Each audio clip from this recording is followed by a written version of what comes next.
1-2 بجے فیملیز بیٹھی ہوئی ہیں روڈ کے کناروں پہ، اور کئی لوگ تو گھروں سے چٹائیاں لے کے آئے تھے اور پراپر جس طرح ایک پکنک کا سما ہوتا ہے ویسے بیٹھے ہوئے تھے سکون سے۔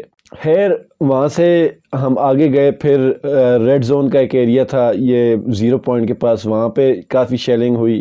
پھر یہاں سے ہم گئے ڈی چوک بلو ایریا کی طرف سے ہوتے ہوئے، وہاں بھی تھوڑی بہت رکاوٹیں تھیں، لیکن جو مین ڈی چوک والا ایریا تھا وہاں بہت زیادہ شدید شیلنگ ہوئی، جس کا میں نے آپ کو بتایا بھی تھا کہ میری ابھی بھی یہ سائڈ کی جو جلد ہے آنکھوں کے کناروں پہ یہ بھی جل رہی، ایسے لگتا ہے جیسے کسی نے مرچیں لگائی ہوئی ہیں۔ رات کو تو خیر جو ورکر تھے پی ٹی آئی کے وہ ڈی چوک کو کلیئر نہیں کر سکے، لیکن صبح کے ٹائم انہوں نے کلیئر کر لیا، کنٹینرز ہٹا دیے، اور صبح کے ٹائم بھی کافی زیادہ آنسو گیس تھی، وہاں پہ مشکلات تھیں کافی ساری، تو لوگ ساری تقریباً پریشان تھے آنسو گیس سے، بہت زیادہ فائر ہوئے آنسو گیس کے شیلز۔ تو یہ نہیں ہونا چاہیے تھا، یہ بھی بدقسمتی سے پاکستان میں ہوا کہ اپنی عوام پہ آنسو گیس کے شیل اس وجہ سے پھینکے گئے کہ عوام حق پہ کھڑی تھی اور آپ لوگ زبردستی کے ہمارے سروں پر مسلط ہو چکے تھے۔ تو خیر یہ ایک اپڈیٹ تھی، صبح کے ٹائم میں ویڈیوز نہیں بنا سکا،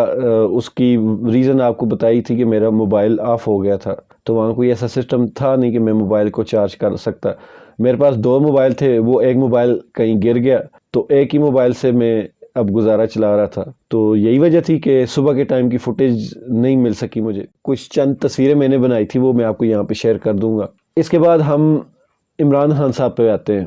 عمران خان صاحب نے مجھے سمجھ نہیں آئی کہ اچانک سے یہ دھرنا کینسل کیوں کر دیا، کہ صبح جب مجھے پتہ لگا، اور اس کی اناؤنسمنٹ آپ طریقہ دیکھیں، میں نے پچھلی ویڈیو میں بتایا تھا کہ یہاں لوکلز کی طرف سے یا عمران خان صاحب کی طرف سے کوئی ایسی گاڑیاں نہیں تھی جن پہ مطلب کہ عوام کے لیے اناؤنسمنٹ کی سہولت ہو، ایسا کوئی سسٹم نہیں تھا۔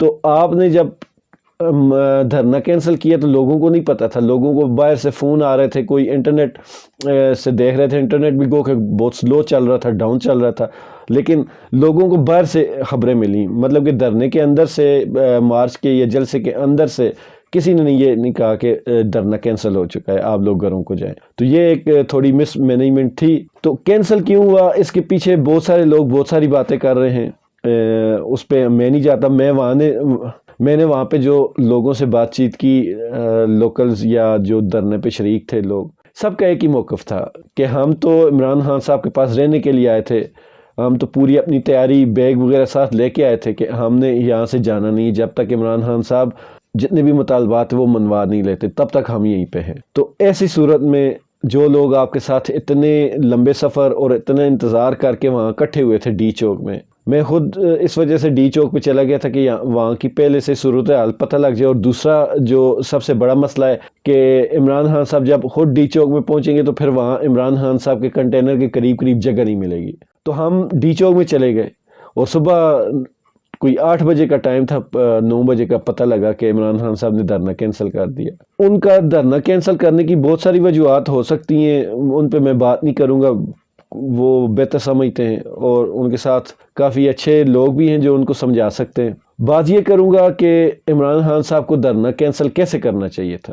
سب سے پہلی بات، آپ نے اپنے کارکنوں کو کال دی تھی کہ ڈی چوک پہنچو، آپ کے کارکن ڈی چوک پہنچ گئے، آپ نہیں پہنچے، آپ جناح ایوینیو سے خطاب کیا، آپ وہیں سے لوٹ گئے۔ پہلی غلطی، وہاں جو کارکن آپ کا ویٹ کر رہے تھے ان کے پاس آپ کو جانا چاہیے تھا، وہاں پہ تھوڑی دیر چاہے 5 منٹ کنٹینر لگا کے وہاں سے آپ کو سپیچ کرنی چاہیے تھی۔ سر یہ بڑے بڑے آپ کے جو صحافی ہیں ان سے بھی میں یہ درخواست ہے کہ اس بات کو سمجھیں کہ آپ نے ڈی چوک کی کال کی تھی، آپ کو لاسٹ سپیچ، آخری خطاب ڈی چوک میں ہی کرنا چاہیے تھا، تاکہ لوگوں کو پتہ ہوتا کہ خان صاحب نے ہمیں ڈی چوک بلایا تھا اور خان صاحب ہمارے بیچ میں آئے، وہاں آ کے آپ نے خطاب کیا۔ آپ کو کم از کم ڈی چوک میں آ کے خطاب ضرور کرنا چاہیے تھا، وہاں آپ کو سپیچ یا انٹرویو و جو بھی تھا وہاں پہ آپ کو کرنا چاہیے تھا۔ اور وہاں بہت زیادہ لوگ آپ کا انتظار کر رہے تھے، بہت زیادہ لوگ انتظار کر رہے تھے آپ کا، وہاں بھی فیملیز تھیں، بچے تھے چھوٹے، اور دور سے لوگ آئے ہوئے وہاں پہ اپنی کیمپنگ تک کر چکے تھے، کیمپ بنا چکے تھے لوگ، تو وہاں بالکل رہنے کی نیت سے آئے تھے۔ تو ان لوگوں کو جو بندہ گھر میں بتا کے آئے ہو کہ میرے آنے کا کوئی پتہ نہیں ہے، اس بندے کو آپ اچانک سے کہہ دیں کہ جائیں گھر، اور وہ بھی آپ نہ کہیں اور باہر سے لوگ فون کر کے کہیں آ جاؤ دھرنے والوں، تمہارا دھرنا تو گیا، ختم ہو گیا. سر خود سوچے کتنا morale ڈاؤن ہوتا ہے. یہ چیزیں آپ کو سوچنی چاہیے اور سوچنی پڑیں گی. اگر آپ نے اس ملک میں انقلاب لانا ہے تو آپ کو یہ چیزیں سوچنی پڑیں گی کہ آپ نے کس ٹائم کون سا فیصلہ کرنا ہے، اور کون سے فیصلے میں آپ نے اپنے خاص لوگوں کو شامل کرنا ہے، اور کون سے فیصلے میں آپ نے اپنے عام کارکنوں کو شامل کرنا ہے. سر کچھ فیصلوں میں عوام کی مرضی اور شمولیت ضروری ہوتی ہے. یہ آپ کو یہ باتیں سمجھنی پڑیں گی. آپ کا عوام کے ساتھ براہ راست کانٹیکٹ رابطہ نہیں ہوگا تو عوام آہستہ آہستہ آپ سے پیچھے ہونا شروع ہو جائے گی. اس کی وجہ یہ ہے کہ ہماری قوم کی نیچر یہی ہے کہ جو چیز ان کو ایک ہی روٹین سے ملتی رہے اسے وہ پیچھے ہٹ جاتے ہیں. تو یہ چیز آپ کو دیکھنی چاہیے. آپ کو روز ایک چینج لانا چاہیے. آپ کو عوام کو کچھ فیصلوں میں شامل کرنا چاہیے، اور یہ اچھے لیڈر کی ایک نشانی ہے کہ آپ عوام کو اپنے فیصلوں میں شامل کریں. دوسرا آپ نے یہ کہا کہ میرا مطالبہ الیکشنز میں پہلے بھی میں ویڈیوز میں یہ ذکر کرتا رہا ہوں کہ سر اس مطالبے کو چھوڑیں. سب سے پہلے یہ مطالبہ رکھیں کہ جنہوں نے اس ملک کو نقصان دیا ہے ان کا حساب ہونا ضروری ہے.